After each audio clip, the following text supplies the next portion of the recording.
Now this shrub is one that produces big yellow, bright yellow, buttery yellow flowers. And it's called Hypericum hidcote. And this thing has got really badly burnt and scorched by the frost this severe winter that we've had. We haven't had a hard winter like this for many, many years. It's a remarkably tough plant, but it looks really unsightly on the top. But if you look down closely, there's lots of new buds coming on the plant. But with this, it doesn't flower until July, August. You can be really ruthless. I mean, you're going to be really quite shocked again at how hard you can cut this back. It'll delay the flowering a bit, but it will come back really strongly. So you can either do it with the loppers and cut out individual stems, or if you want to do it more quickly, you can do it with a hedge cutter. I'm going to take out a few with the loppers at the moment. Again, nice clean blade. I've sprayed this with a bit of oil, WD-40, just to get the resin off. And with this, it doesn't really matter where you cut it. What you can do is cut out some of the old knuckles, and you can see some of the dormant buds in a second. I'll just open it up so you can see it on camera. I'm doing this quite quickly. So you're back down to, take the thin weedy stuff out. You want the thicker stems, and the weedy thin ones that are less than pencil thickness invariably are dead. So you can chop away to your heart's content, and it honestly will come back all the better for it. You can also see around the base of it that there are lots of little suckers coming up from the base of the plant, which are underneath, in amongst the remnants of these snowdrops and the daffodils coming through. Cutting a lot off this. Here are the little dormant buds that are just coming through, which you can cut down to. You can cut down to even bare stem where there are no sign of buds at all. It'll still sprout.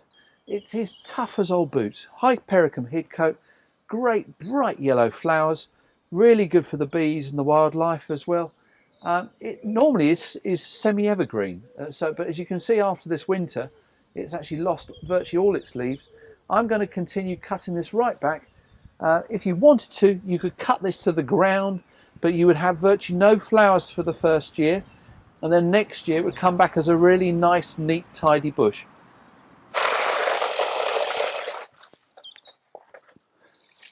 Now, using power tools is quite often quicker, but sometimes you have to go back over because it tends to chew the wood a little bit.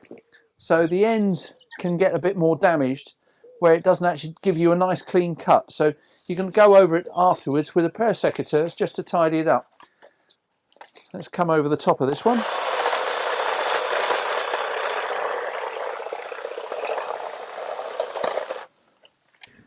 As you can see, it's been another brutal bit of pruning, but you'll see there are lots of little buds to come.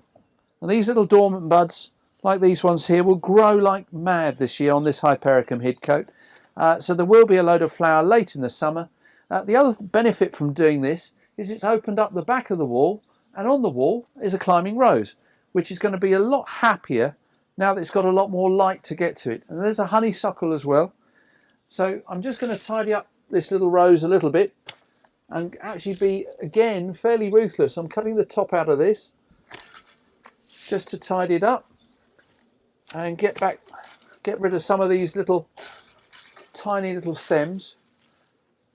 They're not worth keeping. These little wispy pieces, they would only produce very small flowers. What you want is a little bit more vigour, and again some new stems to come up from down below. So just cutting these little bits out, tidying it up, getting it away from the gutter. And the wires can be tidied up as well and straightened up along the wall at your leisure. Just do a little bit more on this side. Take the top out of that, bit of honeysuckle there.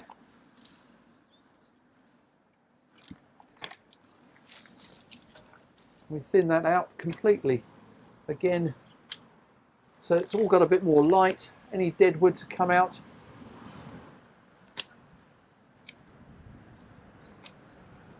A bit more off there. The whole thing looks a bit more cared for now. There we are. A tidier rose.